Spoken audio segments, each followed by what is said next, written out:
This is my Worx cordless pressure washer. We've got some water left in the bucket.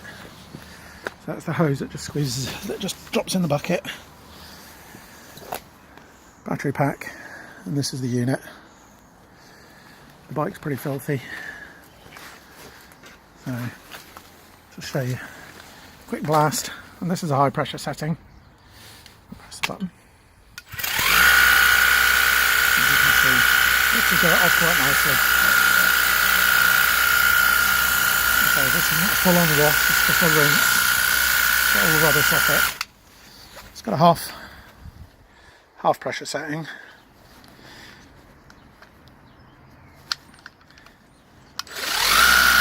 goes on to half pressure, which is that.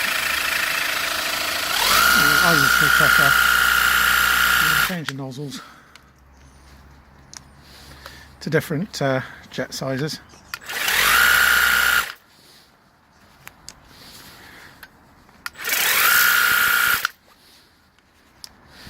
And you've got like just a spray.